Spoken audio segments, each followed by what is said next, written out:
உச்சத்தை தொட்டிருக்கிறது தேர்தல் ஜுரம். திமுக தலைவர்கள் அடுக்கடுக்காய் தரக்குறைவாக பேசி வருகின்றனர். தாராபுரத்தில் உதயநிதி ஸ்டாலின் பேசியதன் பின்னணி என்ன?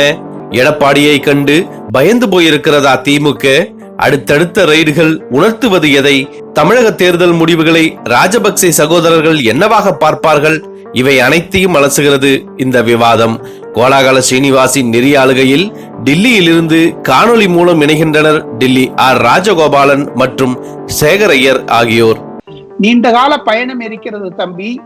ஜாகிரதையாக வாய் உளராமல் வாயை கட்டுப்படுத்தி கொண்டு பேசுவது உச்சிதம் என்று தான் நான் கருதுகிறேன். காரணம், இப்ப அவங்க எல்லாம் வழக்கறிஞர் நோட்டீஸ் கொடுக்க போறாங்க மிஸ்டர் ஸ்டாலினுக்கு என்று நான் காலையில் கேள்விப்பட்டேன்.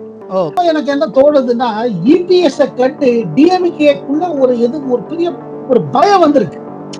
நான் இன்னும் சொல்கிறேன், திமுகவில் பாஜகவினுடைய ஸ்லீப்பர் செல் 5-6 எம்பிக்கள் இன்னும் இருக்கிறார்கள். எப்ப ஒண்ணு அது வெடிக்கும். உதயநிதியை ஜாகிரதையா இருங்க. வாய் தவறி பேசினீங்கன்னா அந்த ஸ்லீப்பர் செல் டப் டப் டப்னு வெடிக்க ஆரம்பிச்சிடும். பட் அந்த ஸ்ட்ராட்டஜில என்னாச்சு பாத்தீங்கன்னா, கொஞ்சம் அதிகமாவே பேசிட்டாரு உதயநிதி. அது பேசினது என்ன பாத்தீங்கன்னா, அது உள்ள இருக்கிற தங்களோட பயத்தை வெளியாக்கிட்டாரு. கோலாகலாஸ் டிவி யூடியூப் சேனல், இது வாய்மையின் எக்காலம்.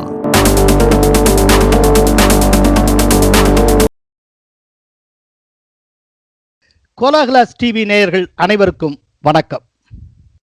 தேர்தல் பரப்புரை முடிய இன்னும் 2 நாட்களே இருக்கின்றன. தேர்தலுக்கு இன்னும் 4 நாட்களே உள்ளன. ஏப்ரல் 6ஆம் தேதி தமிழகத்தின் தலைவிதி மீண்டும் தீர்மானிக்கப்படும். கட்சிகளின் பரப்புரை இப்போது உச்சத்தை தொட்டு கொண்டிருக்கிறது. இந்த சமயத்தில் திமுக தலைவர்களே தொடர்ந்து தனிநபர் தாக்குதலிலும் தரம் குறைந்த பரப்புரையிலும் ஈடுபட்டு வருகிறார்கள். இத்தகைய ஒரு சூழ்நிலையை உள்ளடக்கிய மொத்த கள நிலவரம் குறித்தும் தேர்தலுக்கு பிந்தைய நிலை குறித்தும், அதாவது போஸ்ட் எலெக்ஷன் சினரியோ, அது குறித்தும் இந்த விவாதம் முன்னெடுக்கப்படுகிறது. விவாதத்தில் உங்கள் அன்புக்கும் அபிமானத்துக்கும் உரிய 2 மூத்த பத்திரிகையாளர்கள் பங்கேற்கிறார்கள். ஒருவர் மூத்த பத்திரிகையாளரான டில்லி ஆர் ராஜகோபாலன், மற்றொருவர் சேகர் ஐயர். இந்த 2 பேரும் பத்திரிகை உலகின் மிகச்சிறந்த ஜாம்பவான்கள். எத்தனையோ எலெக்ஷனை கவர் பண்ணி பழகி வந்தவர்கள். ஒரு எலெக்ஷனுடைய போக்கு என்ன விதமாக இருக்கும் அப்படிங்கிறத ரொம்ப ஈஸியா கெஸ் பண்ணக்கூடியவர்கள். இந்த 2 பேரும் டில்லியில் இருந்து காணொளி மூலம் இந்த விவாதத்தில் இணைகிறார்கள். அதாவது நான் முதல்ல ராஜா தொடர்பான விஷயத்திலிருந்து தான் இந்த விவாதத்தை ஆரம்பிக்க வேண்டும் என்று எண்ணியிருந்தேன். ஆனால் அதுக்குள்ளேயும் திமுகவுடைய எதிர்கால விடிவெள்ளி உதயநிதி ஸ்டாலின் சற்று முந்தி கொண்டு விட்டார். அவர் ஏப்ரல் 1ஆம் தேதி தாராபுரத்தில் பேசுகிற போது மோடியின் அழுத்தத்தால், அவர் கொடுத்த பிரஷரால தான் அருண்ஜேட்லியும் சுஷ்மா ஸ்வராஜும் இறந்தார்கள் என்று கூறினார். சுஷ்மா ஸ்வராஜ் ஒருத்தங்க இருந்தாங்கம்மா, மோடியோட தொல்லை தாங்காம இறந்து போயிட்டாங்க. அருண்ஜேட்லி ஒருத்தர் இருந்தாருமா, மோடியோட அழுத்தம், மோடியோட தொல்லை தாங்காம, மோடியோட டார்ச்சரை தாங்காம அந்த ஆள் இறந்தே போயிட்டாரு. இதுல என்ன ஒரு விஷயம்னா, இதை பத்தி நான் கேள்வி கேட்க போறேன். இன்னும் கேள்விக்கு வரல. ஆனா இதுல என்னன்னா, இந்த விவாதத்துல ரொம்ப முக்கியமான ஒரு விஷயம் என்னன்னா, இந்த விவாதத்தில் கலந்து கொண்டு இருக்கக்கூடிய நீங்கள் 2 பேருமே, அது ராஜகோபாலன் சாராக இருந்தாலும் சரி, சேகர் ஐயர் சாராக இருந்தாலும் சரி, 2 பேருமே இந்த 2 பேருக்குமே நெருக்கமானவர்கள். நீங்க அருண்ஜேட்லிக்கும் நெருக்கமானவர்கள், அதே நேரத்தில் சுஷ்மா ஸ்வராஜையும் நேரில் பார்த்தவர்கள். இந்த 2 பேருக்கும் அதே போல மோடிக்கு இடையில் இருந்த நட்பு, இதெல்லாம் பற்றி தரோவா தெரிந்தவர்கள். நீங்க கரெக்டா இந்த விவாதத்தில், அதுவும் இந்த நேரத்தில் வந்திருப்பது ரொம்ப பொருத்தமானது. இப்படி உதயநிதி ஸ்டாலின் ரொம்ப பொறுப்பற்ற முறையில் சொல்லி இருந்த இந்த சூழ்நிலையில சுஷ்மா ஸ்வராஜுடைய மகள் பன்சுரி சுஷ்மா ட்வீட் வெளியிட்டிருந்தார். ஆக்சுவலா நேயர்களுடைய வசதிக்காக அந்த ட்வீட்டை நான் ஆங்கிலத்திலிருந்து தமிழில் மொழிபெயர்த்து இருக்கிறேன். அதில் அவங்க சொல்லியிருக்காங்க, உதயநிதி ஸ்டாலின் ஜி, உங்களின் அரசியல் பரப்புரைக்கு என் அம்மாவின் நினைவுகளை பயன்படுத்தாதீர்கள். நீங்கள் கூறியிருப்பது பொய். பிரதமர் நரேந்திர மோடி அவர்கள் என் அம்மா மீது அளவற்ற மரியாதை வைத்திருந்தார். எங்களின் இக்கட்டான தருணத்தில் பிரதமர் மோடியும் பாரதிய ஜனதா கட்சியும் பாறை போல் எங்களுக்கு பக்கபலமாக நின்றார்கள் என்று அவர் குறிப்பிட்டிருந்தார். அதே போல அருண்ஜேட்லியுடைய மகள் சோனாலி ஜேட்லி அவர் ட்விட்டர் வெளியிட்டு இருக்கிறார்.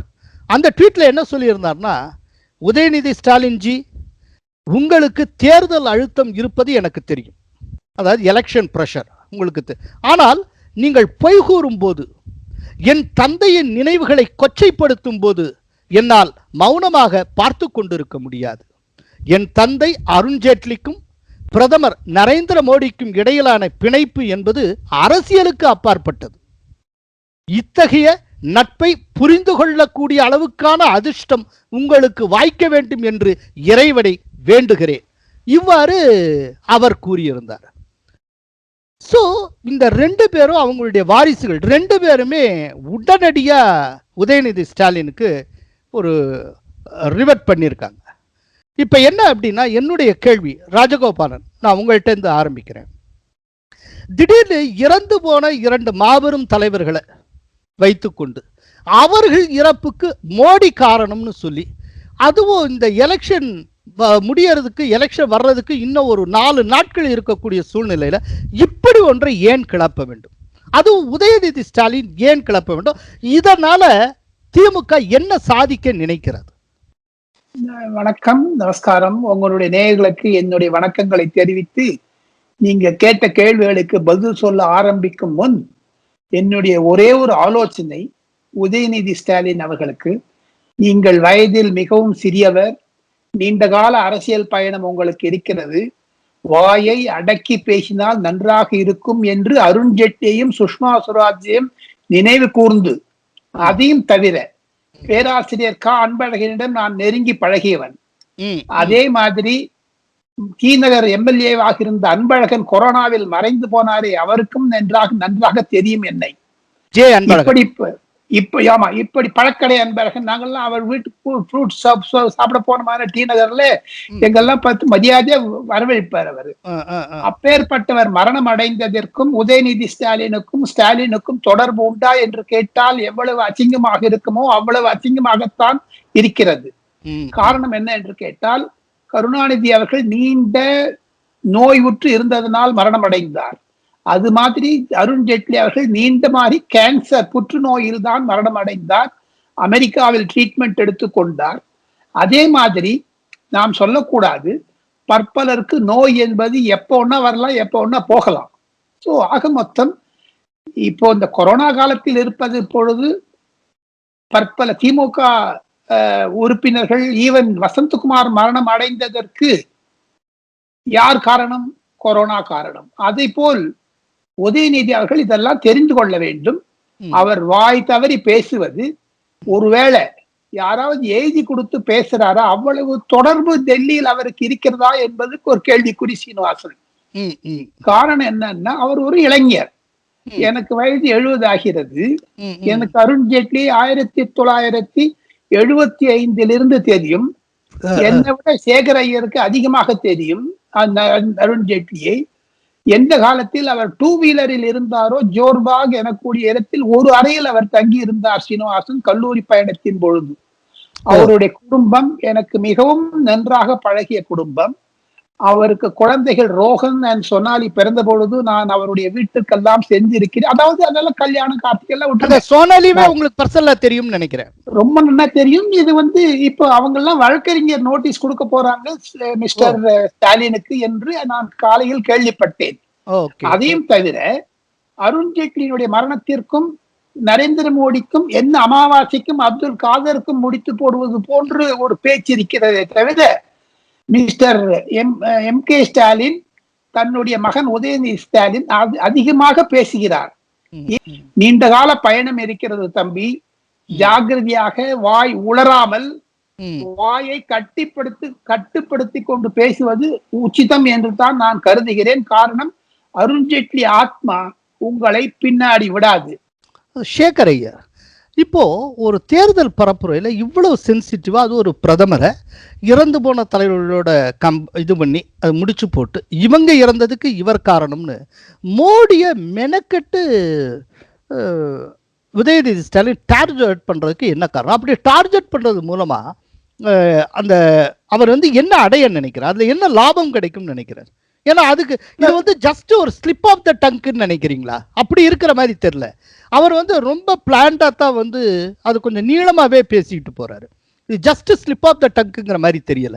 அதுக்கு பின்னாலே ஏதாவது அஜெண்டா இருக்கா? இல்ல, இது நாக்கு தவறி பேசுற மாதிரி சொல்ல முடியாது. காரணம் என்னன்னா, ஒரு கடந்த 2-3 வாரமா பாத்தீங்கன்னா டிஎம்கே சர்க்கிள்ஸ்ல என்ன ஃபீலிங்னா, நம்ம ஏடிஎம்கே மேல அட்டாக் செஞ்சு அது எடப்பாடிக்கு இன்னும் பிரஸ்டீஜ் நல்லா தான் போயிட்டு இருக்கு, எடப்பாடிக்கு ஒன்றும் டேமேஜ் ஆகல, எடப்பாடி போறவங்கெல்லாம் கூட்டம் வந்து கொண்டு இருக்கிறது, அதிமுகவுக்கு செல்வாக்கு ரொம்ப பெருசா குறைஞ்ச மாதிரி தெரியல, ஒரு பெரிய ஆன்டி இன்கம்பன்சின்னு சொல்லக்கூடிய நிலைமையில சரி நம்ம அடுத்தது பிஜேபிக்கு நம்ம பிஜேபி மேல டார்கெட் பண்ணுவோம். அதாவது நீங்க ஓட்டு பிஜேபிக்கு, நீங்க அதிமுகவுக்கு ஓட்டு போட்டீங்கன்னா பிஜேபிக்கு போடுறீங்க, பிஜேபிக்கு ஓட்டு போட்டீங்கன்னா மோடிக்கு போடுறீங்க, மோடிக்கு போட்டீங்கன்னா நீங்க வட இந்தியா ஒரு பார்ட்டிக்கு போடுறீங்க, அதோட ஆதிக்கம் அதிகமாகும். அந்த மாதிரி ஒரு ஸ்ட்ராட்டஜி பண்ணிட்டு போயிட்டு இருக்காங்க. பட் அந்த ஸ்ட்ராட்டஜில என்ன ஆச்சு பாத்தீங்கன்னா கொஞ்சம் அதிகமாவே பேசிட்டாரு உதயநிதி. அது பேசினது என்ன பாத்தீங்கன்னா அது உள்ள இருக்கிற தங்களோட பயத்தை வெளியாக்கிட்டாரு. உள்ளுக்குள்ள அவங்க பயப்படுறது என்னன்னா, பிஜேபியை டார்கெட் பண்ணி ஏடிஎம்கேக்கு ஒன்றும் பெரிய சரிவு ஏற்படல. அதே மாதிரி பிஜேபி ஏடிஎம்கே உறவு சொல்லி சொல்லி சொல்லி ஒன்றும் மக்கள், தமிழ்நாடு மக்கள் பயப்படல. அவங்க நினைக்கிறாங்க எல்லாமே நல்லா தானே போயிட்டு இருக்கு, இதுல என்ன பிரச்சனை, எந்த தமிழ்நாடு பிரச்சனையிலயோ பிரதமர் மோடியோ பிஜேபி எதிர்த்து நின்ற மாதிரி தெரியல. எங்கெல்லாம் ஏதோ கன்ஃபியூஷன் இருந்த போது அப்பப்போ கிளாரிஃபை பண்ணிட்டாங்க. அது இந்தியா இருக்கட்டும் இல்ல ஜல்லிக்கட்டு இதுவா இருக்கும் அவங்களால. ஏன்னா நீங்க ஜல்லிக்கட்டு எடுத்து பாத்தீங்கன்னா கூட பிரதமர் என்ன சொன்னாரு ஜல்லிக்கட்டுல கூட இந்த காங்கிரஸ் டிஎம்கே செஞ்ச இதெல்லாம் பாத்தீங்கன்னா ஒன்னும் தமிழ்நாடுக்காக செஞ்ச மாதிரி தெரியல, கலாச்சாரத்தை வச்சுன்னு கூட ஒரு அரசியல் செய்யறாங்க. அப்போ டிஎம்கே என்ன நினைத்தாங்க, பிரதமர் மோடியும் ஒரு பூச்சாண்டி மாதிரி காமிச்சுட்டாங்கன்னா தமிழ் மக்கள் பயந்து விடுவாங்க, அந்த பயத்துல இது பண்ணலாம். அந்த மாதிரி தமிழ் மக்கள் பயப்படவில்லை. காரணம் என்னன்னா தமிழ் மக்கள் புரிந்து கொண்டு இருக்கிறார்கள். பிரதமர் மோடியோட மைய அரசு என்ன செய்து கொண்டிருக்கிறது, தமிழ்நாடுக்காக என்னெல்லாம் செஞ்சு கொண்டிருக்கிறது, தமிழ் கலாச்சார எதிர்த்தோ தமிழ் மொழியை எதிர்த்தோ மைய அரசு இல்லை. அதை அவங்க கிளாரிஃபை பண்ண என்ன ஆகுது, சரி நம்மளோட ஆன்டி இன்கம்பன்சி ஒர்க் பண்ண மாட்டேங்கிறது, ஏடிஎம்கே கேட்ஸ்டா. நம்ம அதிகமா அதிமுக அரசை பத்தி பேசும்போது 2006ல இருந்து 2011 என்னெல்லாம் நடந்தது டிஎம்கே ஆட்சியில, அதான் இப்ப எல்லாரும் பேச ஆரம்பிச்சிட்டாங்க. அதாவது அத மறந்துடக்கூடாதுன்னு திருப்பி சொல்லிட்டு இருக்காங்க. அதான் மறந்து விடாதீர்கள் சொல்லிட்டு இருக்காங்க. அதிமுக தலைவர்களும் பிஜேபி தலைவர்கள் எல்லா இடத்துலயும் சொல்றாங்க, எதை எடுத்த சொன்னாலும் அதான் சொல்றாங்க. 2007ல இருந்து 2011 மறக்காதங்க. அதை தவிர்த்து முன்ன எப்பெல்லாம் திமுக ஆட்சியில் இருந்த போது எந்த மாதிரி ஊழல் எல்லாம் நம்ம மைய அரசியலே பார்த்திருக்கோம். 2G விவரம் நம்ம ஏ ராஜா பேசுறதுக்கு முன்னாடியே 2G பத்தி எல்லாம் சொல்லியிருந்தாங்க. இப்ப டெல்லி ஹைகோர்ட்ல ஜட்ஜ்மெண்ட் வந்துடும். இப்படி இருக்கிற சூழ்நிலையில உதயநிதி செஞ்சது ஒரு காரியம் இருக்கு பாத்தீங்களா, எனக்கு நல்ல ஞாபகம் இருக்கு. அதாவது 24 நவம்பர் 2003 முரசொலி மாறன் காலமானார். அதுக்கு பின்பு 1 வருஷமாவே 1.5 வருஷமா ரொம்ப உடம்பு சரியாம இருந்தது. மினிஸ்டர் வித்தவுட் போர்ட்போலியோவாக வாஜ்பாய் அவரை வச்சுட்டு இருந்தார். ஏன்னா அவருக்கு எல்லா விதமான மெடிக்கல் ஃபெசிலிட்டிஸ் கிடைக்கணும். அவருக்கு வெளிநாட்டுல போய் சிகிச்சை செய்யணும் போது அவருக்கு ஸ்பெஷல் பிளைன் கொடுத்தாங்க. சென்ட்ரல் செலவுல எல்லாம் செஞ்சாங்க பிஜேபி கவர்மெண்ட். அப்போ செஞ்ச பிறகு 24 நவம்பர் அவர் 2003 அவர் காலமான பிறகு 1 மாசம் கூட ஆகல, டிசம்பர் 20ஆம் தேதி 2003 சப்போர்ட்டை விட்ரா பண்ணிட்டாங்க வாஜ்பாய் கவர்மெண்ட்ல.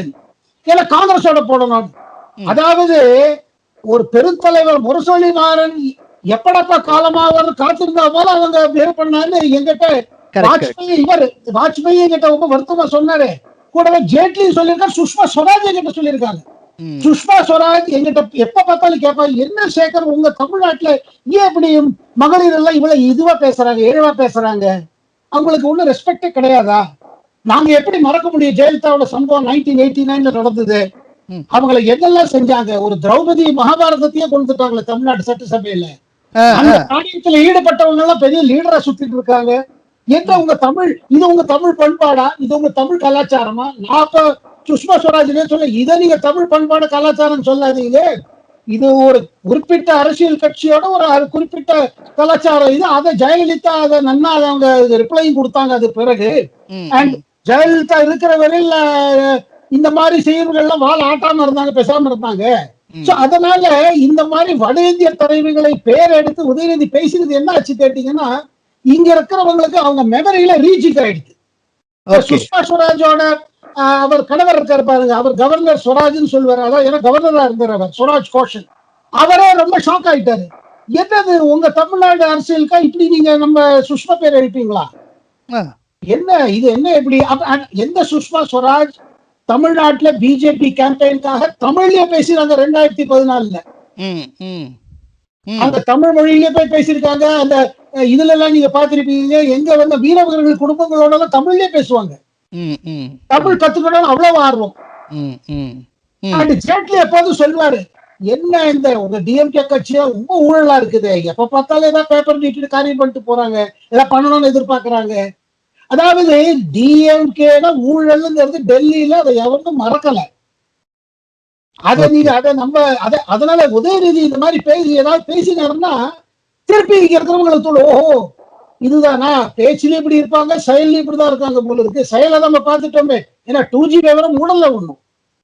டெல்லி ஹைகோர்ட்ல அது என்ன வர்டிக்ட் வரப்போது நமக்கு தெரியும். இந்த இடத்துல இந்த இடத்துல தான் பொதுவா தமிழ்நாட்டு காட்சி ஊடகங்கள் எல்லாமே இந்த சிபிஐ சிறப்பு நீதிமன்றம் 2G ஸ்பெக்ட்ரம்ல ஒரு தீர்ப்பு தந்தது இல்லையா, ஓபி ஷைனி. அந்த ஓபி ஷைனி தீர்ப்போடையே அந்த 2G ஸ்பெக்ட்ரம் விஷயமே முடிந்தது போல ஒரு தோற்றத்தை இங்க இருக்க காட்சி ஊடகங்கள் ரொம்ப திட்டமிட்டு செஞ்சுட்டு இருக்காங்க. அது ராஜாவும் இதை திரும்ப திரும்ப சொல்லிக்கிட்டே இருப்பார். நீங்க பார்த்துட்டு தெரியும், ஓபி ஷைனி இப்படி சொன்ன ஏதோ மொத்த நீதிபதியோ ஓபி ஷைனியோட முடிந்து விட்டது மாதிரியும், அதுக்கப்புறம் இனி நீதிபதிகளே கண்ணு கட்டிய தூரம் வரையில் இல்லை என்பது போலவும் ராஜா பேசிக்கிட்டே இருப்பாரு. இப்போ இல்ல இந்த இடத்துல ரொம்ப முக்கியமானது, தாராபுரத்துல பேசுகிறப்போ மோடி சொல்லுகிறார், ராஜா பேரை குறிப்பிடுறப்போ ராஜாங்கிற பேரை குறிப்பிடாமல் 2G மிசைல் என்று சொல்லுகிறார். எப்படி 2G ஸ்பெக்ட்ரம் கேஸ்ல தீர்ப்பு வந்து இன்னைக்கு தேதிக்கு ராஜா கனிமொழி எல்லாரும் நிரபராதிகள். அப்படி இருக்கிறப்போ ஒரு பிரைம் மினிஸ்டரா இருக்கிற ஒருத்தர் 2G மிசைல்னு ஒருத்தரை ஐடென்டிஃபை பண்றாருன்னா அதனுடைய சட்டில் மீனிங் என்ன சார்? இதை நான் கேட்கிறேன், ராஜகோபாலன் சார்ட்டையும் கேட்கிறேன். அதுல வந்து முக்கியமா என்னன்னா சீனிவாசன், இதே 2G கேஸுக்கு இதே அருண் ஜேட்லி எவ்வளவு ஹெல்ப் பண்ணிருக்காரு ராஜாங்கிறது சேகருக்கு எனக்கும் தெரியும். எங்கிட்ட எவ்வளவு பேசியிருக்காருன்னு தெரியும், 5 திமுக எம்பிகளுக்கும் அது தெரியும். அதெல்லாம் தெரியாத தயாநிதி மாறனோ இல்ல கனிமொழிக்கும் அருண் ஜேட்லிக்கும் சுஷ்மா ஸ்வராஜிற்கும் அத்தனை மிகவும் நெருக்கமாக இருந்தவர் கனிமொழி. எத்தனை லஞ்ச் எத்தனை டின்னர் இருந்தாலும் இதே கனிமொழியும் திருச்சி சிவாவும் ராஜாவும் அந்த இடத்துக்கு வந்துருவாங்க. திமுகவிற்கு இருக்கக்கூடிய ஒரு அளவு, ராஜா என்பவர் பாஜகவில் விடப்பட்டார். அவங்க இருக்கும்போது ஒரு தரம் கூட ஜெயிலுக்கு அனுப்பவே இல்லை வாஜ்பாய். காங்கிரஸ் தான் சிதம்பரம் தான் ஜெயிலுக்கு அனுப்பிச்சார் ராஜாவை. இப்ப அவங்க 2 பேரும் ஒன்னா இருக்காங்க. அது ஏன் உதயநிதிக்கு தெரியவில்லை? உதயநிதி அவர்களுக்கு மிகவும் சொல்லிக் கொள்ள வேண்டும் என்றால், 2G வழக்கில் ஓபி சைனி என்ன சீஃப் ஜஸ்டிஸ் ஆஃப் இந்தியா, அவர் ஒரு டிஸ்ட்ரிக்ட் மேஜிஸ்ட்ரேட். அவர் சொல்லியிருக்காரு, சிபிஐ வந்து எங்கிட்ட சரியான ஆவணங்களை தரவில்லை என்று ஒரு ஆதாங்கத்தை அவர் வெளிப்படுத்தி இருக்கிறார். அதுக்கு காரணம் யாரு? அப்ப இருந்த கவர்மெண்ட் தானே, அப்ப இருந்த சிபிஐ தானே. ஆக மொத்தம் உதயநிதி அவர்களுக்கு இதெல்லாம் சரித்திரத்தை தெரிந்து பேசுவது உச்சிதம். சரித்திரம் தெரியாமல் திருச்சி சிவாவையும் பழனி மாணிக்கத்தையும் ஜெகத் ரட்சகனையும் பக்கத்தில் வைத்துக் கொண்டு, நான் இன்னும் சொல்கிறேன், திமுகவில் பாஜகவினுடைய ஸ்லீப்பர் செல் 5-6 எம்பிக்கள் இன்னும் இருக்கிறார்கள். எப்ப ஒன்னாவது வெடிக்கும்? உதயநிதியை ஜாகிரதையா இருங்க, வாய் தவறி பேசினீங்கன்னா அந்த ஸ்லீப்பர் செல் டப் டப் டப்னு வெடிக்க ஆரம்பிச்சிடும். அதை வைத்துத்தான் நரேந்திர மோடி நேற்று தாராபுரத்தில் பேசினார், திமுகவினுடைய சீனியர் தலைவர்கள் ஒதுக்கப்படுகிறார்கள் என்று. ஒதுக்கப்பட்ட இருவரை சென்று நரேந்திர மோடியிடம் பேசி இருக்கிறார்கள், எனக்கு நன்றாக தெரியும் அது. ஓகே சேகரியா, இப்போ ராசா பேசியது தொடர்பாக அவருக்கு 2 நாள் பேசுவதற்கு தேர்தல் ஆணையம் தடை விதித்திருக்கிறது. அவர் என்னென்ன பேசினாரு எடப்பாடி பழனிசாமிக்கு எதிராக, அதை நான் திரும்ப ரீப்ரொடியூஸ் பண்ண விரும்பலை. அவங்க தாயை பற்றி, அந்த குலப்பிறப்பு, இப்படி கள்ள உறவு, நிறையா விஷயங்கள் அவர் பேசியிருக்கிறார். இவ்வாறு தடை விதிக்கப்பட்டிருப்பதும் அதுக்கு முன்னால ராசா அப்படி பேசியதும் தமிழ்நாடு களத்துல ஒரு மாற்றத்தை உருவாக்கி இருக்குமா? குறிப்பா அந்த விமன் ஃபோக் இருக்காங்கல்ல, தாய்க்குலம், அவங்க மத்தியில அது ஏதாவது ஒரு தாக்கத்தை உருவாக்கி இருக்குமா? நீங்க என்ன நினைக்கிறீங்க? ஏற்கனவே நமக்கு தெரியும், தமிழ்நாட்டுல பொறுத்தப்பட்டும் பெண் வாக்காளர்கள் அதிகமா இருக்காங்க ஆண் வாக்காளர்களோட. அண்ட் தமிழ்ல பொலிட்டிக்கல் கல்ச்சர்ல பாத்தீங்கன்னா எப்போதுமே நம்ம விமன் கேண்டிடேட்ஸை பத்தியும் சரி, விமன் ஓட்டர்ஸ் பத்தி கூட ஒரு இதுவா தாழ்வா பேசுறதான ஒரு டெண்டன்சி இருக்கு. ஏதோ ஆங்கிலத்தில் மைசோகைனிஸ்டிக்பாங்க. அதாவது எப்போதுமே ஒரு பொம்நாட்டிகளை ஒரு இறக்கமா பேசுறது, அவங்க உரிமையை மட்டத்தனமா பேசுறது, அவங்க கேரக்டர் மேல பேசுறது, இது இது ஒரு இது இருந்துட்டே இருக்கு. அந்த தேர்தல் டயத்துல இது அதிகமா வருது. கூடவே இந்த தடவை ராஜா செய்த பெரிய தவறு என்னன்னா, உங்களுக்கு இருக்கிற அரசியல் போட்டி வந்து இபிஎஸ் ஓட இருக்கு. நீங்க அவரோட பாலிசியை கிரிட்டிசைஸ் பண்ணுங்க, அவரோட கவர்மெண்ட்ல ஏதாவது தவறு இருந்தா எடுத்து சொல்லுங்க, தேர்தல் அது சொல்ல உரிமை இருக்கு, அதுதான் டெமோக்ரஸி. ஆனா எந்த ஒரு சீஃப் மினிஸ்டரோட ஃபேமிலி பேக்ரவுண்ட் பத்தியோ இல்ல அவங்க அது குறிப்பிட்ட தாயாரை பத்தி பேசுறதுக்கு என்ன அர்த்தம் இருக்கு? அந்த தாயாரும் உயிரோட இல்ல பாவம், அவங்க இறந்து போயிட்டாங்க. இல்ல அது பாத்தீங்கன்னா என்னவோ எனக்கு என்ன தோணுதுன்னா, இபிஎஸ் கண்டு டிஎம்கேக்குள்ள ஒரு பெரிய ஒரு பயம் வந்திருக்கு. அதாவது நம்ம என்னவோ நினைச்சிட்டு இருந்தோம், ஸ்டாலின் நம்ம தலைவர், யாரு முன்னாடி எவரும் கிடையாது, டிஎம்கே திரும்பி வரப்போறது, லோக்சபா தேர்தல்ல நம்ம 99% சீட் எடுத்துட்டோம், ஒரு லோக்சபா சீட்டை விட்டு எல்லாத்தையும் எடுத்துட்டோம், நமக்கு எங்க எதிர்ப்பு, நமக்கு எங்க இது இருக்கு, அதிமுக எங்க, பிஜேபி எங்க, இந்த மாதிரி ஒரு இதுல நினைச்சிட்டு வந்தவங்களுக்கு சடன்ல என்ன தெரியுதுன்னா, அவங்க நினைத்த மாதிரி இல்லை. அதாவது இந்த முயலும் இந்த இது சொல்லுவாங்க ஆமையும் உள்ள ரேஸ் மாதிரி இருக்குது. அதாவது முயல் ரொம்ப வேகமா ஓடி நம்ம தான் ஜெயிக்க போறோம்னு நினைச்சிட்டு ஆமா முள்ள நடந்து வந்தாரு. அதாவது இபிஎஸ் பண்ணிருக்காரு. முள்ள கவர்மெண்ட் இது எடுத்து ஸ்கீம்ஸ் எல்லாம் கொண்டு வந்து பப்ளிக் டச் வச்சு, பீப்புள் கனெக்ட் வச்சு, இவர் ஒரு பக்கம் ஸ்டாலின் கிராம சபை நடத்தினார். ஆனா மக்கள் தொடர்புல பாத்தீங்கன்னா இபிஎஸ் ஓட கான்பிடன்ஸ் பாருங்க. ஏன்னா டைரக்டா ஓட்டர்ஸோட பேசி, ஆனா தேர்தலுக்கா பேசல, அவர் தொடர்ந்து 2 வருஷமா இது பண்ணிட்டு வராரு. அதனால இன்னைக்கு என்ன தோணுது, என்ன இந்த கவர்மெண்ட்ல என்ன பெரிய குறைவா போயிடுது, அவ்வளவு பெரிய ஊழல் இருந்ததுன்னா அதுக்கு ஆதாரம் வேணும். எப்படிப்பட்ட ஊழல்? நம்ம டிஎம்கே இருக்கும்போது இப்ப லேண்ட் கிராபிங் பத்தில திருப்பி பேசுறாங்க பாருங்க, லேண்ட் கிராபிங் எல்லாம் எப்படி இருந்தது, இப்ப அந்த மாதிரி பேச்சு இல்லை இப்போ. ஒரு விதத்துல ஒரு அதாவது எந்த அரசு 5 வருஷம் இருந்தாங்களோ அதுக்கு மேல ஒரு அதிருப்தி இருக்கலாம், ஆனா அவ்வளவு பெரிய அதிருப்தி ஒண்ணு காணவில்லையே. அப்படி இருக்கும் பொழுது ராஜா நினைச்சாரு, சரி நம்ம இப்படிதான் பேசிப்பாங்க. இல்ல இதுல இன்னொரு பாயிண்ட் என்ன ஸ்ரீனிவாசன், ராஜா அவர் சாதாரண டிஎம்கே தலைவர் இல்ல, முன்னாள் யூனியன் மினிஸ்டர் வேற. 2வது இந்த தேதிக்கு அவர் deputy general secretary of DMK. அதாவது ஸ்டாலின் பிறகு யாராவது பாத்தீங்கன்னா அவர் நம்பர் 2. ஒரு டயத்துல அவரை ஒரு சிஎம் கேண்டிடேட் கூட பேசிட்டு இருந்தாங்க. இப்ப உதயநிதி வந்த பிறகு அவர் சிஎம் கேண்டிடேட்னு அவருக்கு யாரோ சொல்லுவாங்களா எனக்கு தெரியாது. ஏன்னா இப்போ உங்களுக்கு வாரிசு லைன் எஸ்டாப்ளிஷ் ஆயிடுச்சு. அப்படி இருக்கிற சூழ்நிலையில ஒரு ராஜாநாதி தலைவர் அனாவசியமா இபிஎஸ் இந்த மாதிரி தாக்கி பேசி, மகளிர்கள் மத்தியத்துல மகளிர் ஓட்டர்களுக்கு இதுல இந்த மாதிரி ஒரு கட்சி ஒரு இவ்வளவு பெரிய சீனியர் லீடர் அப்படி பேசுறாருன்னா, அப்புறம் நாளைக்கு என்ன இது இருக்கு, நம்மள என்ன மாதிரி நினைக்கிறாங்க இவங்க மனசுக்குள்ள என்ன மாதிரி இருக்கு? ஆனா தாய்க்குளம் சொல்றாங்களே வழியா தாய்க்குளத்து மேல இவங்க என்ன மரியாதை வச்சிருக்காங்க? அவங்க சொந்த தாயை பத்தி என்ன நினைக்கிறாங்க? யாராவது இன்னொரு தாயை பத்தி அப்படி பேச முடியுமா? நம்ம சொந்த தாயை இது பண்ணினான்னா பல பாருங்க. ஒண்ணுங்க, லேடிஸ்க்கு எப்போதுமே அவங்களுக்கு மரியாதை கொடுத்து, அவங்களுக்கு ஒரு ரெஸ்பெக்ட் கொடுத்து நீங்க அவங்களை ட்ரீட் பண்ணல வச்சுக்கோங்க. நீங்க எந்த லேடிஸும் ட்ரீட் பண்ணலாம் கூட அவங்க அந்த லேடிஸ் அந்த பர்சனலா எடுத்துப்பாங்க எல்லாரும் கனெக்ஷன்ல. அது அந்த சைக்காலஜியை நீங்க அண்டர்ஸ்டாண்ட் பண்ணாதீங்க. எவ்வளவுதான் அரசியல புத்திசாலித்தனம் காமிக்கலாம் ஒரு அரசியல் கட்சியோ இல்ல அவங்க ஸ்ட்ராட்டஜிஸ்டோ சோசியல் மீடியா மேனேஜர்ஸோ ட்வீட் போடலாம், அத்தை போடலாம், இதை போடலாம். ஆனா ஒண்ணு கனிமொழி ரியாக்ஷன்ல இருந்து நீங்க புரிஞ்சுக்கோங்க, ஈவன் டிஎம்கேல சப்போர்ட் பண்ற லேடிஸ் கூட ஃபீல் பண்றாங்க. இல்லன்னா கனிமொழி அந்த மாதிரி ட்வீட் பண்றதுக்க மாட்டாங்க. அதாவது எந்த லீடருமே இந்த மாதிரி பேசக்கூடாது. அப்படி பாத்தீங்கன்னா எனக்கு என்னவோ சோனியா காந்தி மோத்கி சோதாகர்னு சொன்னாங்க பாருங்க 2007 மோதியை. அதாவது மோதி ஒரு is a merchant of death அப்படின்னு ஒரு கமெண்ட் கொடுத்து அதை கம்ப்ளீட்டா மோதி கன்வெர்ட் பண்ணிட்டாரு. அது பெரிய டர்னிங் பாயிண்ட் ஆச்சு குஜராத். அதே மாதிரி மணிசங்கரையர் ஒரு தவறு பண்ண 2014. இவர் என்ன சாய் வாலா, இவர் என்ன சாய் வித்திருந்தாரா? சரி, 2014 தேர்தல் பிறகு ஏஐசிசி, அதாவது காங்கிரஸ் பார்ட்டி ஹெட் குவார்டர்ஸ் டெல்லியில, அங்க வந்து டீ கொடுக்குறோம், அங்க இடம் போட்டு கொடுக்குறோம், அங்க டீ விக்கெட்டாங்க. ஆனா அந்த கமிட்டி எவ்வளவு சீரியஸா போச்சு பாருங்க. அதாவது அதனாலதான் நீங்க விடாம பாக்குறீங்க, பிரதமர் இந்த பாயிண்ட் எடுத்து சொல்றாரு. அமித்ஷாவும் அதேதான் சொல்றாரு. தாய்மார்களே, நீங்க மறந்துடாதீங்க, மறந்தீங்கன்னா தப்பு பண்ணுவீங்க. நீங்க பாருங்க, ஜெயலலிதா திருக்கோயிலூர்ல பேசின அமித்ஷா இதை கோட் பண்றாரு. பேசியிருக்கிறார், பெண்களை இழிவுபடுத்தும் திமுக காங்கிரஸ் அந்த கூட்டணி அகற்றப்பட வேண்டும் அப்படின்னு அவர் சொல்றாரு. அதனால நீங்க இந்த சென்சிட்டிவிட்டி இருக்கு பாருங்க, இந்த மேட்டர்ல ரொம்ப சீரியஸுங்க. இதை ஒன்னும் ஸ்ட்ராங்கா கண்டமே பண்ணல. அப்புறம் இவர் ராஜாவும் அப்பாலஜி வாங்குறது எப்படி இருக்குன்னா, உங்களுக்கு நான் சொன்னது புண்பட்டு இருந்தா நான் அதுக்கு இது பண்ணிக்கிறேங்கிற அப்படி சொல்லக்கூடாது.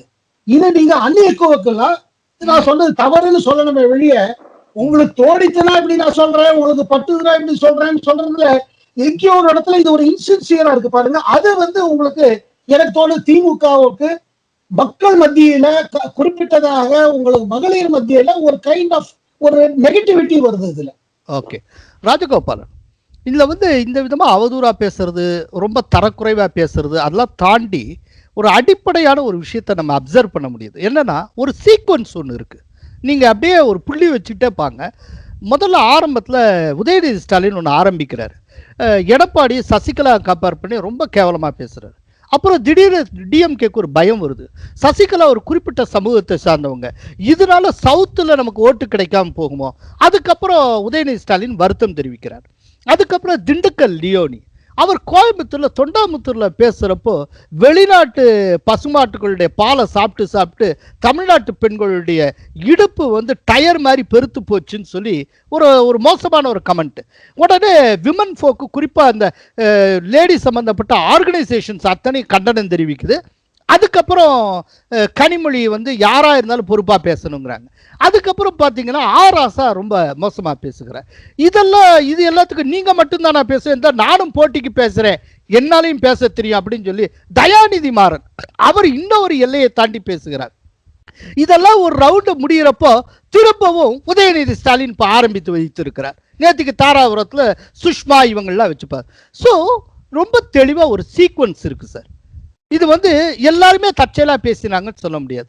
ஸோ இந்த விதமான டாக்ஸ் அடுத்தடுத்து ஒவ்வொரு தலைவர்களும், மற்றதுல ரொம்ப சாதாரண பேச்சாளர்கள் இவ்வளவு தரம் இல்லாமல் பேசலாம், ஆனால் டிஎம்கேல தலைவர்களாக இருக்கிறவர்களே தரம் இல்லாமல் பேசிக் கொண்டிருக்கிறார்கள்.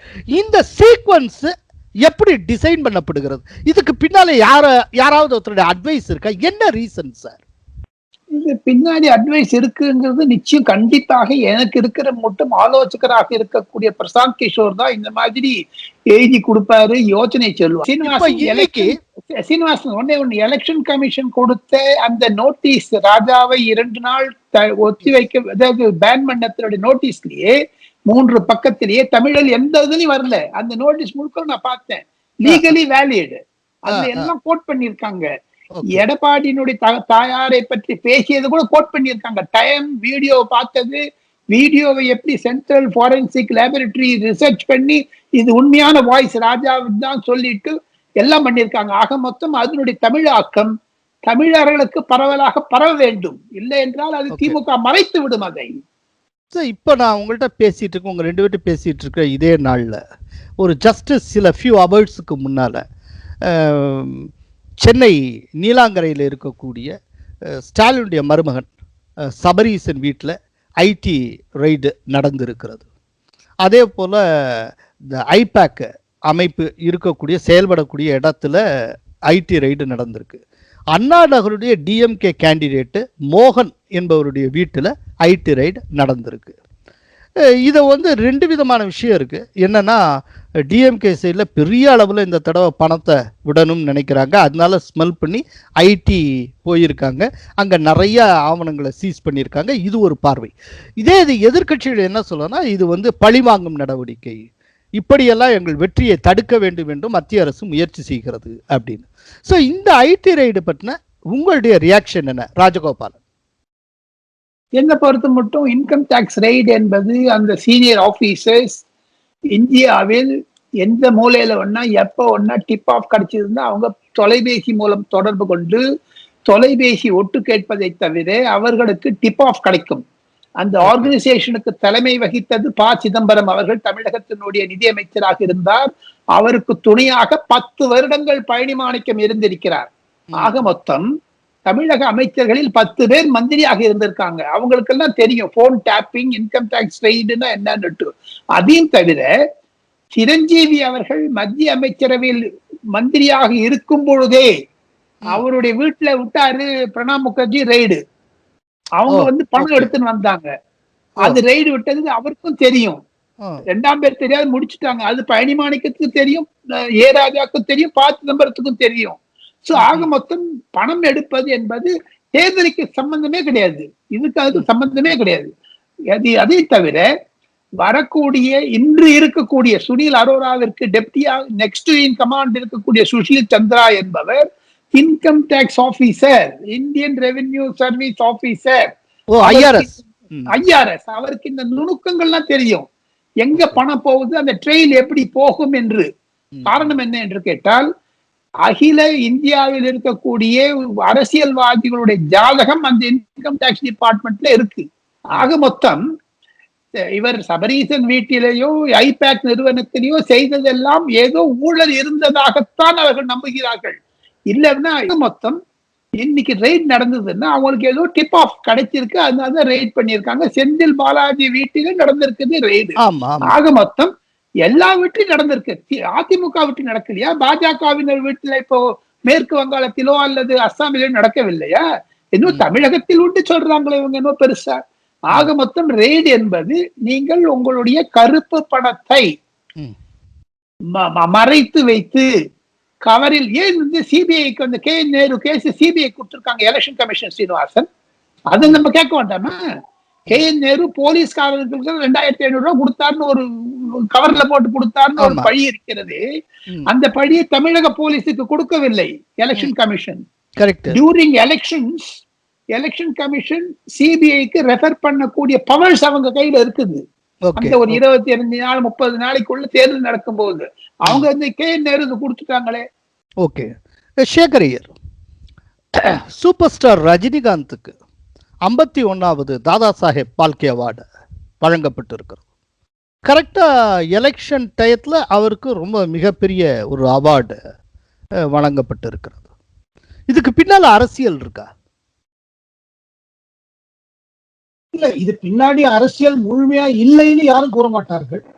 ஆனா அரசியல் பாத்தீங்கன்னா இதுல என்ன பெனிஃபிட் ஆக போகுது? அவரும் அரசியல வரமாட்டேன்னு சொல்லிட்டாரு. 2வது அவர் வந்து ஏன் வரமாட்டேன்னு சொன்னாருங்கிறது பல பேர் நினைக்கிறாங்க. ஒருவேளை டிஎம்கே சைட்ல இருந்து பிரஷர் இருந்ததோன்னு நிறைய பேர் நினைச்சிட்டே இருக்காங்க. அதனாலதான் அவர் அவரோட ரசிகர்கள் பண்றதுல கூட பாத்தீங்கன்னா பல ரசிகர்களுக்கு மனசுல என்னன்னா ஒரு வேதனை, என்ன வருவேன்னு சொன்னாரு, கடைசி வரை வருவேன்னு சொல்லிட்டு என்ன அந்த மாதிரி ஒரு அவர் மேல என்ன மாதிரி ஒரு அழுத்தம் இருந்தது, அவர் இந்த மாதிரி வர முடியாத போச்சு, உடல்நிலைமை முழுக்க காரணமா இல்ல உடல்நிலைமை சொல்லி காரணத்தை சொல்லி இது பண்ணாங்களா? இந்த மாதிரி இருக்க ஒரு சூழ்நிலையில மைய அரசு செஞ்சிருக்கிறது என்ன பாத்தீங்கன்னா அவர் ஒரு சிறந்த பிலிம் ஸ்டார், அதுல டவுட்டே கிடையாது, ஒரு சூப்பர் ஸ்டார். அவர் வெறும் கமர்ஷியல் சக்சஸ் இல்ல, அவரோட ஆக்டிங் டேலண்ட் அது அவருக்கு இன்னைக்கு இல்லைன்னா அடுத்த வருஷம் கிடைச்சிருக்கும், இல்ல அதுக்கு அடுத்த வருஷம் கிடைச்சிருக்கும். டெஃபினெட்லி அவர் தாதா சாஹேப் பால்கே அவார்டுக்கு ஃபிட்டஸ்ட் ரெசிபியன்ட், இதுல சந்தேகமே கிடையாது. அந்த கொஸ்டின் வந்து இப்போ அப்போ. ஆனா இதுல பாத்தீங்க, அதனாலதான் பாருங்க அவருக்கு கிடைத்த பிறகு அந்த அனௌன்ஸ்மெண்ட்டை எந்த அரசியல் கட்சிக்காரங்களும் அதை கிரிட்டிசைஸ் பண்ணல, பல பேர் வரவேற்று இருக்காங்க, ஏன்னா அதை கிரிட்டிசைஸ் பண்ணல. பட் கூடவே என்னன்னா ஒரு விதத்துல அந்த ரசிகர்களுக்கு மனசுல என்ன வேதனை, அந்த வேதனைக்கு ஒரு கண் துடைக்கிற மாதிரி ஒரு காரியம் இது. அதாவது நீங்க அவரோட இதுக்கு டேலண்ட்டுக்கு, அதாவது இதுல பாருங்க ஒண்ணு கிளியர் ஆச்சு, ரஜினிகாந்த் அரசியல் வரமாட்டேன்னு சொன்னதுல அதிகமா டிசப்பாயிண்ட் ஆனது ரஜினிகாந்தோட ஃபேன்ஸ். ஆனா கூடவே டிசப்பாயிண்ட் ஆனது பல பிஜேபி தலைவர்கள். இதுல ஒண்ணும் இதுவே கிடையாது, நம்ம மறுபடி தரமா ஒண்ணு சொல்றதுக்கு இல்லை. ஏன்னா அவங்க எதிர்பார்த்தாங்க என்னன்னா இந்த ஊழல் அரசியல்ல இருந்து விடுவு வேணும் தமிழ்நாட்டு. அந்த விடுவுக்கு யார் வாய்ஸ் கொடுப்பாரு, அந்த வாய்ஸ் கொடுக்கக்கூடிய ஒரு பர்சனாலிட்டியா நினைச்சாங்க ரஜினிகாந்த். ஆனா அவர் ஏதோ ஒரு காரணத்துக்கு அவர் வரமாட்டேன்னு சொல்லிட்டார். ஆனா அது இருந்தும் மைய அரசு பிரதமர் மோடி அதை ஒண்ணு எலெக்ஷனா லிங்க் பண்ணிக்கல. அவர் வரமாட்டேன்னு சொன்னதுல பிஜேபிக்கு ஒரு விதத்துல பாத்தீங்கன்னா அது ஒரு டிசப்பாயின்மெண்ட் தான், ஒரு ஏமாற்றம் தான். இருந்தும் அந்த ஏமாற்றத்தை காமிக்காமல் ரஜினிகாந்துக்கு எது போய் சேரணுமோ அது சேர்ந்துதான் கொடுத்துதான் அவர் அரசியல வரறோ இல்லையா அவரோட இது இஷ்டம். ஆனா அவருக்கு ரெக்கக்னிஷனை நம்ம டிலே பண்ணக்கூடாதுன்னு சொல்லி செஞ்ச மாதிரி ஒரு காரியமா பண்றது. ஏன்னா பாருங்க, ரஜினிகாந்துக்கு வந்து அவர் இன்னி தேதிக்கு அரசியலுக்கு வெளியில இருக்காரு. அவர் இஸ் நாட் இன் பாலிடிக்ஸ். அதனால அவருக்கு கொடுத்தது இஸ் அ ரெகக்னிஷன். அண்ட் எந்த ரெகக்னிஷன் நான் நினைக்கிறேன் என்னன்னா, தமிழ்நாடை பத்தி மைய அரசு கண்டுக்கிறது இல்ல, தமிழ் பிலிம் வேர்ல்டு பத்தி பாதர் பண்றது இல்ல, தமிழ் கலைஞர்கள் பத்தி இது பண்றது இல்ல, அலட்சியப்படுத்துறாங்க, ஹிந்தி ஏத்திடிக்கணும்னு ஆசைப்படுறாங்க. அந்த இமேஜ் ஒரு விதத்துல இது வந்து டிமாலிஷ் செய்யுது. இந்த பாத்தீங்கன்னா ரஜினிகாந்துக்கு இருக்கிற முக்கியத்துவத்துக்கு இது ஒரு ரெகக்னிஷன். ஓகே ராஜகோபாலன், ரஜினி தன்னுடைய ரசிகர்களை கைவிட்டாலும் கூட ரசிகர்கள் இன்னமும் முழுமையா ரஜினியை கைவிடல. அப்படிப்பட்ட சூழ்நிலையில ரஜினிக்கு இப்படி ஒரு விருதை கொடுத்திருக்கிறது மூலமா ரஜினியுடைய ரசிகர்கள் மகிழ்ச்சி அடைஞ்சு கிட்டத்தட்ட ஒரு major chunk of Rajini fans BJP இருக்கக்கூடிய கூட்டணியை நோக்கி நகருவதற்கு வாய்ப்பு உண்டா? அப்படிலாம் எனக்கு ஒண்ணும் தெரியல. அந்த மாதிரி எல்லாம் ஒண்ணு, ஏற்கனவே அவங்க பிஜேபி ஆளுங்க தானே, நகர்றதுக்கு என்ன இருக்கு? ஆன்மீக அரசியல் என்றால் ரஜினிகாந்த் கூறுவதும், ரஜினிகாந்த் வந்து ராமர் கோவிலை வரவேற்றார், ஜெயலலிதா வரவேற்றார், அதிமுகவினுடைய ஒரு தேர்தல் அறிக்கையிலே அது இருந்தது. ஆக மொத்தம் இது வந்து ஐ டோன்ட் திங்க் அந்த மாதிரி எல்லாம் ஒரு அட்ராக்ட் ஆவாங்களோ தெரியல. ஏற்கனவே Rajini followers are all with BJP only. ஏன்னா ரஜினி ஃபேன் கிளப்னுடைய நிறைய ஆபீஸ் பேரர்ஸ் டிஎம்கேல ஐக்கியமாயிருக்காங்க. அதனால நான் இதை கேட்கிறேன். அது காரணம் வந்து அந்த மாதிரிலாம் எனக்கு ஒன்றும் படலைங்க சீனிவாசன். இப்போ ஒரு எலெக்ஷன் முடிஞ்சு ரிசல்ட் வருது. அந்த ரிசல்ட்டுக்கு பிந்தைய இந்த போஸ்ட் எலெக்ஷன் சீனரியோ எப்படி இருக்கும்? அதாவது ஒருவேளை ஏதேனும் ஒரு கட்சி ஃபுல் மெஜாரிட்டியோட வந்தால் அது என்ன விதமாக இருக்கும்? இல்லாட்டி இழுபறியாக வந்தால் அப்போ ஒரு சென்ட்ரல் கவர்மெண்ட்டுடைய ரோல் என்னவா இருக்கும்? குறிப்பா அமித்ஷா, மோடி இவர்களுடைய ரோல் என்னவா இருக்கும்? இந்த கேள்வி உங்க ரெண்டு பேருக்குமே நான் வைக்கிறேன். முதல்ல ராஜகோபாலன், நீங்க சேகர் ஆரம்பிக்கிட்டேன். சேகர் தான் பேச. சேகர் நீங்க சொல்லுங்க. பாருங்க, கிளியர் கட் மெஜாரிட்டியா இருந்ததுன்னா எந்த கட்சிக்கு மெஜாரிட்டி இருக்கோ, எந்த கூட்டணிக்கு மெஜாரிட்டி இருக்கோ, ப்ரீபோல் அலையன்ஸுக்கு, அந்த ப்ரீபோல் அலையன்ஸ் பார்ட்னர்ஸ் எல்லாம் ஒன்னா இருந்தாங்கன்னா, அதாவது அந்த ப்ரீபோல் அலையன்ஸுக்கும் ஓட்டு, அதாவது சீட்ஸ் நிறைய இருக்கணும், கூடவே அவங்க ஒற்றுமையா வேற இருக்கணும். ஒத்துமையா போய் ராஜ்பவன்ல சொன்னாங்கன்னா எங்களுக்கு மெஜாரிட்டி இருக்கு சொன்னாங்கன்னா அதை கவர்னர் நிச்சயம் கூப்பிடுவாரு. அரசு அவங்களோடது யாரா இருந்தாலும் சரி. ஆனா இன்னொரு பக்கம் பார்க்கல என்ன சூழ்நிலைன்னா, இப்ப வரப்போற நம்ம இண்டிகேஷன்ஸ் எல்லாம் பாத்தீங்கன்னா ரெண்டு சைடும் பலமா தான் ஃபைட் பண்றாங்க. அதனால சப்போஸ் ஒரு 10-20 சீட் டிஃபரன்ஸ் இருந்ததுன்னா அப்ப அந்த கூட்டணிக்குள்ள இருக்கிற கட்சிகள் என்ன செய்ய போறாங்க? அவங்க கூட்டணி அதே தேர்தலுக்கு முன்ன இருந்த கூட்டணி தேர்தலுக்கு பின்னும் தொடருமா, இல்ல அவங்களுக்குள்ள வேற ஏதாவது ரீதிங்கிங் இருக்குமா? இத பல கேள்விகள் வருது. அதாவது ஒரு கிளியர் கட் ஹாஃப் ஏ மார்க்கை தாண்டி, அதாவது 118க்கு மேல எந்த கட்சிக்கு இருக்கோ அந்த கட்சியை ஆட்டோமேட்டிக்கா கூப்பிடுவாங்க. அதுல ஒண்ணும் சந்தேகம் இருக்காது. அண்ட் அந்த கூப்பிடுற இதுல அந்த தனிப்பட்ட கட்சிக்கு, அது அதிமுக இருக்கட்டும் இல்ல டிஎம்கே இருக்கட்டும், அவங்களுக்கு மெஜாரிட்டி பெருசா இருக்கணுங்க. அதாவது அவங்க டிபெண்டன்ஸ் ஆன் கூட்டணி கட்சி இருந்ததுன்னா அப்ப கூட்டணியோட ஒற்றுமை மேல பத்தி அதை கவர்னர் பார்ப்பாரு. இது எல்லாத்தையும் விட்டு பாத்தீங்கன்னா பிரதமர் மோடி என்ன ஆசைப்படுவார்? தமிழ்நாடு பொறுத்த மட்டும் அங்க ஒரு ஸ்டேபிள் கவர்மெண்ட் வரணும். அதாவது எந்த கவர்மெண்டா இருந்தாலும் அது ஸ்டேபிளா இருக்கணும். அதாவது 5 வருஷ காலம் தமிழ்நாட்டுல வளர்ச்சிக்கும், தமிழ்நாட்டோட டெவலப்மெண்ட்டுக்கு, தமிழ்நாட்டுல இருக்கிற பல பிரச்சனைகளை சால்வ் பண்றதுக்கும். ஏன்னா தமிழ்நாடு பாத்தீங்கன்னா அது வந்து இந்தியாவோட ஒரு பார்டர் ஸ்டேட். அந்த பக்கம் பார்டர்னா உங்களுக்கு ஸ்ரீலங்கா அந்த பக்கம் இருக்கு. அதனால இங்க ஒரு ஸ்டேபிள் கவர்மெண்ட் வேணும்னு தான் பிரதமர் விருப்பப்படுவார். அதே மாதிரி எந்த கட்சி ஆட்சிக்கு வருதோ அந்த கட்சியையும் என்ன ஆசைப்படுவாங்க? நம்ம அரசு அமைத்த பிறகு மைய அரசுடன் நல்ல உறவு இருக்கணும் என்றுதான் ஆசைப்படுவார்கள். அது டிஎம்கே அரசா இருந்தா கூட எலெக்ஷன் நாங்க சொல்றதெல்லாம் சொல்லிட்டோம், அதெல்லாம் மன்னிச்சிருங்க, நமக்கும் மைய அரசுக்கும் நல்ல உறவு வேணும். ஏன்னா ஆஃப்டர் ஆல் எந்த ஆட்சி வந்தாலும் அவங்களுக்கு தமிழ்நாடு வளர்ச்சி தான் மெயின் அஜெண்டாவா இருக்கணும். அப்படி இருக்கிறதுல பாத்தீங்கன்னா போஸ்ட் போல்ல உங்களுக்கு பல காம்பினேஷன்ஸ் மாறலாம். சென்டரோட ரோல் வில் பி அங்க Tamil Nadu as a stable government. Okay okay Rajagopalan, இப்போ சேகரையர் பேசுகிறப்போ ஒரு இடத்துல ஒன்று சொன்னார், தமிழ்நாடு வந்து இந்தியாவுடைய ஒரு பார்டரிங் ஸ்டேட்டு, பக்கத்தில் ஸ்ரீலங்கா இருக்குது அப்படின்னு. இந்த ஸ்ரீலங்கா சார்ந்து தான் உங்கள்கிட்ட ஒரு கேள்வி முன்வைக்க போகிறேன். இப்போ வந்து வரக்கூடிய இந்த தேர்தல் முடிவுகளை ஸ்ரீலங்கா அரசு, குறிப்பாக அந்த ராஜபக்ஷே பிரதர்ஸ் என்னவாக பார்ப்பார்கள்? என்ன விதமாக ரிசல்ட் வந்தால் அவங்களுக்கு மகிழ்ச்சியாக இருக்கும் ஒரு ராஜபக்ஷே பிரதர்ஸ்க்கு? ராஜபக்சே பிரதேசத்துக்கு திமுக வந்தால், கனிமொழி வந்தால், TR பாலு வந்தால், திருமாவளவன் வந்தால், அவங்களுக்கெல்லாம் எப்படி பொட்டலங்கள் வாங்கி கொண்டு வந்தாரோ புகைப்படத்தில், அந்த மாதிரியான பொட்டிகள் கிடைக்கக்கூடிய வாய்ப்புகள் சிரிக்காதீங்க சீனிவாசன் அண்ட் சேகர், நான் சீரியஸா சொல்றேன். சரி சார், அந்த வீடியோ எடுத்து போடுங்க சீனிவாசன், அவங்க பொட்டலம் வாங்குறத எடுத்து போடுங்க. கனிமொழி என்ன சொல்றாங்க, சோ அது வந்து ராஜபக்சேக்கு சௌகரியமா இருக்கும் திமுக வந்தால். அதுதான் வைகோ என்ன சொல்ல போறாரோ தெரியாது. அப்போ என்ன பொறுத்து மட்டும் நீங்க கேட்ட கேள்விக்கு திமுக வந்தால் ராஜபக்சே பிரதர்ஸ் சந்தோஷம் அடைவார்கள், அதிமுக வந்தால் துக்கம் அடைவார்கள். காரணம் என்ன என்று கேட்டால், நரேந்திர மோடியினுடைய ஒரே ஒரு கணக்கு, கச்சத்தீவை மீட்பது, அடுத்தது தமிழர்களுடைய நலனை காப்பது, ஈழத்தில் இருக்கக்கூடிய தமிழர்களுக்கு வாய்ப்பு கொடுப்பது. அப்புறம் பெண் வாக்காளர்களில் திமுக சரிவு காண்கும். ஏன்னா 2 வேட்பாளர்கள் இன்று காலை என்னுடன் பேசினார்கள், திமுகவினுடைய 2 வேட்பாளர்கள். அவங்க சொன்னாங்க, சார் 3 நாளா பண்றது சார் எலெக்ஷன் கமிஷன், ஏன் சார் 2 நாள் பண்ணாங்க ராஜாவை பேன் பண்ணின்னு கேட்டாங்க. நான் ஏன்டா பான்னு கேட்டேன். 2 வேட்பாளர் இப்ப கரண்டா இவங்க எலெக்ஷன் நிக்கிறாங்க. தென் மாநிலத்தில் சீர்காழிங்க சேகர், தென் மாநிலத்தில் இருப்பவர்கள் அவர்கள் சொன்னுகிறார்கள் என்னிடம், நான் பேரை குறிப்பிட விரும்பவில்லை. அவர் சொல்றாங்க, சார் 3 நாள் பண்றதுதானே சார் ராஜாக்கு 72 hours நட்டு, நான் ஏண்டாப்பான்னு கேட்டேன். அதுக்கு அவங்க சொல்றாங்க, 3ஆவது நாள் வந்து எங்க தொகுதியில வந்தாங்கன்னா இருக்கிறது போடும் சாமி அப்படிங்கிறாங்க.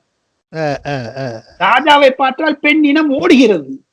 அது எது இருப்பினும் தமிழகத்திற்கு வளர்ச்சி திட்டங்கள் வேண்டும் என்றால் எடப்பாடி பழனிசாமியினுடைய ஆட்சி தொடர்ந்தால்தான் நரேந்திர மோடிக்கு ஒரு இணைப்பு இருக்குமே தவிர, வேறு எந்த அரசாங்கம் வந்தாலும் மத்திய மாநில அரசினுடைய உறவுகள் சிதறும், பதறக்கூடிய அளவிற்கு போய் முடியும். இப்பொழுது கக்குகிறார்களே வினைகளையும் ஒரு விசவுகளையும் நிந்தனைகளையும், அதெல்லாம் வாபஸ் பெற வேண்டிய நிலைமைக்கு ஸ்டாலின் தள்ளப்பட்டு விடுவார் என்று தான் எனக்கு தெரிகிறது. தேர்தல் வந்து ஒரு முக்கியமான கட்டத்துக்கு வந்து கொண்டு இருக்கிற இந்த சூழ்நிலையில பல்வேறு பணிகளுக்கு மத்தியில் நீங்கள் டெல்லியிலிருந்து காணொளி மூலம் பங்கேற்று கோலாகலாஸ் டிவி நேயர்களுக்கு நிறைய விஷயங்களை, நிறைய இன்சைட்ஸ் நீங்க கொடுத்துருக்கீங்க. உங்க 2 பேருக்கும் என்னுடைய நன்றி, வணக்கம். கோலாகலாஸ் டிவி யூடியூப் சேனல், இது வாய்மையின் எக்காலம்.